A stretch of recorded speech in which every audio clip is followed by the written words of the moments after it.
My name is Belle. I'm a 31-year-old working mom, living with my husband Davy, who's the same age and works a regular job, and our 5-year-old daughter Lenny, who's recently become quite the chatterbox. We're just your average family, neither rich nor poor, and we get along great. But a storm was about to hit our peaceful home. That storm was my mother-in-law. My father-in-law had passed away, and mother-in-law lived alone. When Davy and I got married, we had agreed not to live with her. It just seemed easier that way. Davy was her only child, born when she was older. We'd been married for 5 years, and mother-in-law was getting on in age. Living alone at her age could be tough and even dangerous. Davy would visit her when he could, but it seemed like she was struggling. Seeing my husband trying so hard on his own, I made a decision. We would live with mother-in-law. If my beloved husband was doing his best, how could I, his wife, not support him? I mustered up the courage and suggested living together to Davy. He looked surprised and asked, "Are you sure?" Honestly, I wasn't thrilled about the idea, but I felt something needed to change. I couldn't do much with housework, childcare, and my part-time job. If anything happened to mother-in-law, Davy would be the one to handle it. After discussing these important matters, we started living together. Thank you, Belle. Truly, thank you. On a spring day with cherry blossoms falling, mother-in-law arrived at our home, tears in her eyes. I thought living with such a humble mother-in-law would be smooth sailing, but I was wrong. At first, she was reserved, but as days went by, her true colors showed. She began to torment me. I realized I had misjudged her. "Belle, this dish is too salty for me. Can you make it lighter?" When I did, she'd say, "Why is it so bland? Are you mocking the elderly? How rude!" And that was just the beginning. "Please hand wash all my clothes. They'll get ruined in the machine. They're all expensive, you know." When I suggested dry cleaning, she'd retort, "That's wasteful. You lived comfortably thanks to my son, so stop wasting money and start saving." If only she'd pay for her own clothes. Clearly, she was just trying to annoy me. And that was just the beginner's level. Intermediate level torment went like this. "Belle, are you wearing makeup? It won't help. You're too plain. I'm so glad our granddaughter looks like my son. He takes after me, so she looks like me. Her future is bright." Yet mother-in-law would spend over 2 hours on her makeup every morning. She looked like a completely different person without it. I respect her desire to look beautiful, but isn't her foundation a bit too pale? And her cheeks are oddly red. And her bright red lipstick leaves marks on every cup. I'd never say this out loud because it's rude to comment on someone's appearance. But what I can't forgive is her throwing away my precious makeup set. When I came home from my part-time job, it was all gone. Mother-in-law nonchalantly said she'd thrown it away. When I asked why, she said, "I've told you before, makeup won't help you. It's a waste of money. Save, save. From now on, live without makeup. Aren't I the most thoughtful family member? You should be grateful." Grateful? As if. If this were a mountain, I'd surely scream at the top of my lungs. Let the echo carry my frustrations, making sure mother-in-law heard it over and over. But alas, this isn't a mountain. What's worse, mother-in-law only torments me when we're alone. She always waits for moments when my husband is away and our daughter is at kindergarten. I don't want to badmouth her to my husband since she's his mother, but I wish he'd listen. After much thought, I hinted at my frustrations, but it barely made a difference. "I'll talk to Mom." He tried to address it, but mother-in-law would cry, claiming, "I never did such a thing." He even went so far to say, "My wife is trying to trick me." My husband was left confused. I felt helpless. Well, they say seeing is believing. Seeing is believing. I decided to secretly record my interactions with my mother-in-law to show my husband. Now, where to place the camera? As I pondered, the advanced level of mother-in-law's torment began. We started living with mother-in-law in the spring. After a hot summer and a fading autumn, one winter day came. My husband was away on a business trip, and our daughter was staying at my parents' house. It was snowing outside. I usually bike to my part-time job, but due to the snow, I walked and returned in the evening. After coming home, I'd usually clean, do laundry, and then cook dinner. But let me remind you, it's winter, nighttime, and it's snowing heavily. It's not the best time for hand-washing laundry. Yet, mother-in-law cheerfully handed me her laundry, saying, "Here's today's laundry. They're delicate, so make sure, absolutely sure, you hand-wash them." She emphasized because she knew it would annoy me. "I'll wash them with warm water, then." "No, you can't. The colors will fade, and it'll damage them. Absolutely, absolutely wash them with cold water." So outside? It's snowing. Don't be silly. I lost it and yelled, "This is ridiculous. Why should I hand wash with cold water on such a cold day? If they're that precious, wash them yourself." "How dare you? I'm an elderly woman. Expecting me to wash with cold water? Are you out of your mind?" "Are you out of your mind, mother-in-law?" "I'm always in my right mind." If that's true, it's even worse. She probably didn't expect me to fight back. Mother-in-law glared at me, her face red with anger. But I wasn't backing down. "Why don't you go outside, mother-in-law? You've been indoors all day, so you might not realize how cold and snowy it is." "How dare you suggest sending an elderly woman out in this cold? What kind of daughter-in-law are you? What kind of mother-in-law asks for a cold hand-washing on a day like this?" If she had something to say, I'd respond. I was ready to confront her fully. I felt bad for my husband. But if we're going to live together, I can't always play the good daughter-in-law. As I glared back at mother-in-law, she suddenly grabbed my hand. "Ah!" Before I could think about it, my mother-in-law pulled my hand. She was surprisingly strong for her age. Before I knew it, she had pushed me out of the front door. The next thing I knew, the door was locked. "Mother-in-law! You're not the kind of daughter-in-law I want. Get out! This is my house. You should be the one leaving." But my shouts fell on deaf ears with mother-in-law. She seemed intent on locking me out. No matter how much I banged on the door, there was no response. I was in a bind. I wasn't wearing a coat, and I didn't have my house keys. Luckily, I had my cell phone in my pocket. I tried calling the house. I could hear the ringtone from the other side of the door, but mother-in-law didn't answer. With no other choice, I called my husband, who was due back from his business trip that day, but he didn't pick up. I sent him a message. "Mother-in-law locked me out. It's snowing heavily and I'm freezing. I'm heading to the nearby grocery store for shelter. Please get in touch ASAP." I began my trek to the grocery store. I considered seeking help at a police box, but it was far from here. Given the heavy snow, it would take even longer. The grocery store seemed like the safest bet. I hugged myself, trying to stay warm. My breath was visible in the cold. The snow showed no signs of stopping. The snow is accumulating more and more. Cars, bikes, and even bicycles were nowhere to be seen. It was late, and the streets were almost deserted. I trudged on. But when I finally reached the grocery store, I was met with a sign. Closed due to heavy snow. The one place I had hoped to find refuge was closed. What a day! My only option now was the police box. I wondered how long it would take to walk there in the snow. Feeling increasingly desperate, I continued on. I could no longer feel my fingers or toes.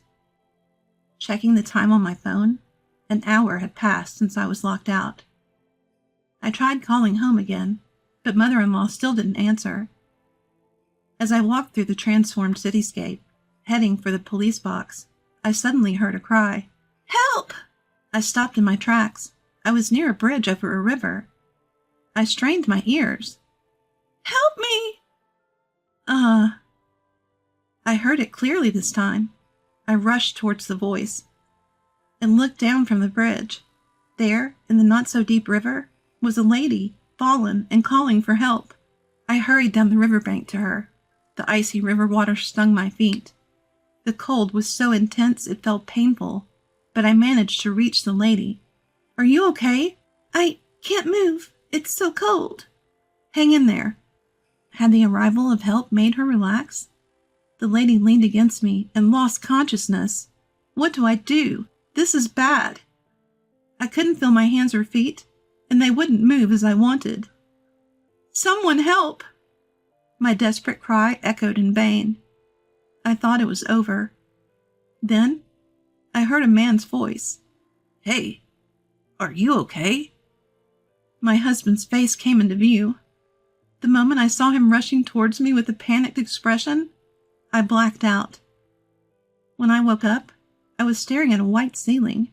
"Belle, are you awake?" My husband looked down at me with a worried face. I was in a hospital. Apparently, he had pulled both the lady and me out of the river and called an ambulance.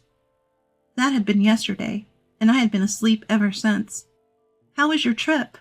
"It went well. I couldn't answer when you called because I was on the bus. I tried calling back when I got to the bus stop, but you didn't pick up. There were no taxis running, so I ran home. I just happened to see you going into the river." "What luck." "I thought you had jumped in, but it seems it was the lady." According to my husband, the lady I tried to help had jumped into the river in despair.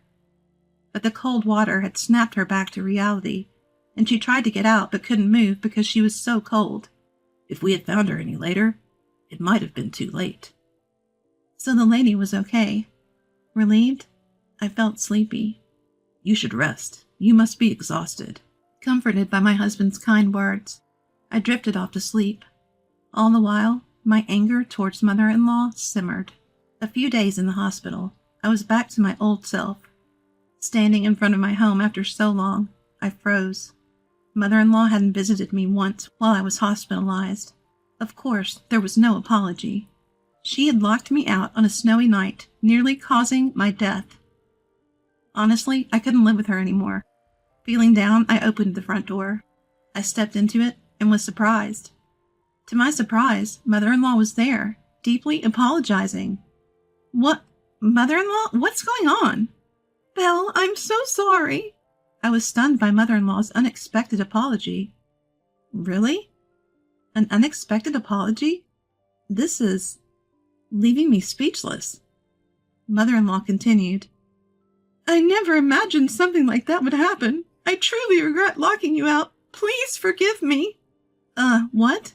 She's sorry? This mother-in-law? The one who's always been so aggressive towards me? The one who locked me out in the snow? Suspicious. Very suspicious. It would be strange if there wasn't a catch. I narrowed my eyes at mother-in-law. "What will you do if I don't forgive you?" Mother-in-law's hand twitched slightly. "I was freezing out there, you know. If my husband hadn't come, who knows what would have happened? Anyone would know what happens if you lock someone out in a snowstorm. If you didn't, does that mean you're not normal?" I said sarcastically. Mother-in-law's face turned bright red. "What did you just say?" "You think you can take advantage when someone's being nice? Don't get too cocky. My son said he'd end our living arrangement if I didn't apologize, so I did it. Now that I've apologized, let's forget about the whole locking out incident. Now, get back to your chores." She took the bait so easily. I smirked, seeing right through mother-in-law's true intentions. Wow. Her remorse was all a lie. People don't change that easily, do they? Especially not someone like mother-in-law. But just as I thought that, she started her antics again. "Make sure you hand-wash my clothes with water." Are you still on about that? Still demanding hand-washing? "Only cook what I like. If it's not tasty, I'll throw it away." This is hopeless, absolutely hopeless. She's beyond redemption. I sighed heavily and looked back. "You're saying all this, huh?" My husband, who had been standing a bit away, was out of mother-in-law's sight. But he had been there the whole time. Mother-in-law's beloved son, my husband, was right there. "Davy, what about work?" Mother-in-law noticed him and turned. "I took the day off to be with Belle. But, Mom, You haven't changed at all. No, I was just joking. Joking? It's not funny at all. I told you to genuinely apologize to Belle and never do such things again. But I did apologize. You're about to revert to your mean self. That was just a joke. That's why it's not funny. I had warned my husband to keep a distance, but mother-in-law's reaction was as expected, or even more dramatic. She desperately tried to justify herself, and I couldn't stop laughing. Belle, what's so funny? You, on the other hand? Mom, I'm talking now. Listen to me. I'm sorry. Even mother-in-law couldn't ignore her beloved son's words. His lecture continued, with mother-in-law listening tearfully. Why would you be mean to Belle when she agreed to live with us out of concern for you? I might have gone a bit overboard earlier, but I've never harassed her. She's starting something. I commented on the food's taste, but I just wanted her to know my preferences. I asked for my clothes to be dry cleaned, but Belle said it was a waste and would hand wash them. I told her to wear makeup, but she threw away her cosmetics right in front of me. Which mouth is saying that? It seems mother-in-law wants to believe she's not at fault. I can't help it. I pulled out my phone and played a recording. Today's laundry, it's expensive, so definitely hand wash it. Mother-in-law's voice played clearly. Ah! She screamed and tried to grab my phone. I dodged her and continued playing. Definitely wash it with water. You're not the kind of daughter-in-law I want. Get out. The sound of her dragging me out and shutting the door, ignoring my pleas. All of my mother-in-law's violent actions that day were recorded. I secretly recorded our conversations on this phone. Whenever I talked to mother-in-law, I always had my phone on record. Thank goodness for my phone, or things could have been really bad. Mom, any rebuttal? My husband asked, and my mother-in-law was speechless. Anything else to say? Is there anything left to say? Yes. What do you mean? This is the end. You've trampled on my feelings of wanting to care for you. I want you to leave. What? I'm cutting ties. You can live on your own. We won't contact you again. Even if you reach out, we'll ignore it and won't meet. What? You sold the family home, right? You should have all that money. Plus, with your pension, you should be fine. We won't help. But wait, Davy. Are you abandoning me? Betraying your only family? You're the one who betrayed us. My husband's angry voice left mother-in-law speechless. She sat down, unable to say another word. The only sound was the dripping of melted snow from the roof. Then things moved quickly. While mother-in-law sat there, lifeless, my husband and I packed her belongings. Her hometown was a 2-hour train ride from our place. She had distant relatives there, but she'd been estranged from them for so long that no one would probably care now. She rarely went out when she lived with us, so she likely didn't have any friends. Maybe that's why she had so much time to harass us, but now it didn't matter. Bye, Grandma. My daughter waved at mother-in-law. Seeing her cheerful granddaughter waving without a hint of sadness, mother-in-law finally broke down into tears. The taxi carrying mother-in-law drove off, leaving behind her sobs. I felt nothing. It was her own doing. With that thought, I entered our home, feeling refreshed. Time passed. Rumors said mother-in-law lived alone in an apartment. We still received calls from her, so she must be alive. But we never met or spoke to her, just as we promised. She'll probably live a lonely life. She destroyed the happiness she had, and the price was steep. With mother-in-law gone, peace returned to my heart.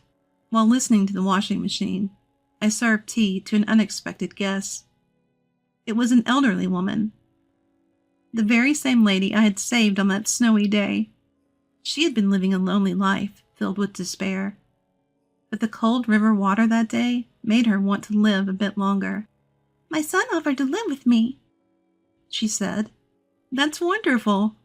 His wife is lovely, but I didn't want to be a burden, so I decided to move nearby instead. That's nice. I've been lonely since my husband passed away. I thought life had nothing good left, but I was wrong. I'm glad you realized that. As long as I'm alive, there's hope. Thank you for saving me that day. I smiled back at Lady's grateful face. a lady who lived her life with determination and found happiness, mother-in-law who ruined her chance to live with her son and his family. There are so many ways to grow old. Everyone's path is different, but our own attitudes shape whether our later years are happy or sad. Seeing these two elderly women, I had a vague idea of the kind of future I wanted. To ensure a happy future, and to protect the peaceful days I have now, I reminded myself of the path I should take.